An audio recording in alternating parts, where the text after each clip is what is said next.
ইরানকে ঘিরে উত্তপ্ত জাতিসংঘ নিরাপত্তা পরিষদ। স্থানীয় সময় বৃহস্পতিবার নিরাপত্তা পরিষদের বৈঠকে পরমাণু কর্মসূচি নিয়ে ইরানের ওপর নিষেধাজ্ঞা তদারকির জন্য গঠিত 1737 কমিটির কাজ নিয়ে আলোচনা তোলে যুক্তরাষ্ট্র। জাতিসংঘে মার্কিন প্রতিনিধি মাইক ওয়ালস রাশিয়া ও চীনের বিরুদ্ধে তেহরানকে রক্ষার অভিযোগ তোলেন। এ সময় সব সদস্য রাষ্ট্রকে ইরানের বিরুদ্ধে নিষেধাজ্ঞা কার্যকরার আহ্বান জানান তিনি। জাতিসংঘের সদস্য রাষ্ট্রগুলোর উচিত ইরানের বিরুদ্ধে অস্ত্র নিষেধাজ্ঞা কার্যকর করা, ক্ষেপণাস্ত্র প্রযুক্তি হস্তান্তর ও বাণিজ্য নিষিদ্ধ করা এবং সংশ্লিষ্ট আর্থিক সম্পদ জব্দ করা, যা 2015 সালের আগে জাতিসংঘ নিষেধাজ্ঞার আওতায় ছিল এবং এখন আবার পুনর্বহাল করা হয়েছে।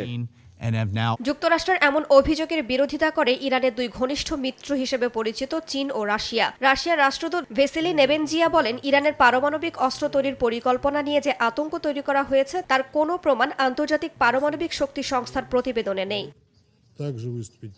চীনের প্রতিনিধি ফু চং উল্টো যুক্তরাষ্ট্রকেই সংকটের উস্কানিদাতা আখ্যা দেন। কূটনৈতিক আলোচনা চলার মধ্যেই ওয়াশিংটন তেহরানের ওপর সামরিক হামলা চালিয়ে পরিস্থিতি জটিল করে তুলেছে বলে মন্তব্য করেন তিনি।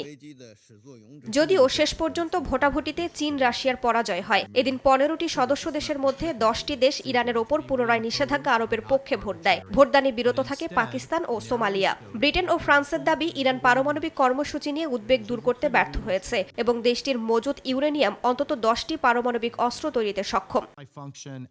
চলতি মাসে নিরাপত্তা পরিষদের সভাপতিত্ব করছে যুক্তরাষ্ট্র। গত 28 ফেব্রুয়ারি থেকে যুক্তরাষ্ট্র, ইসরায়েল ও ইরানের মধ্যে চলমান সংঘাতের জেরে ওয়াশিংটন এই বৈঠকের জন্য জোর তৎপরতা চালিয়ে আসছিল।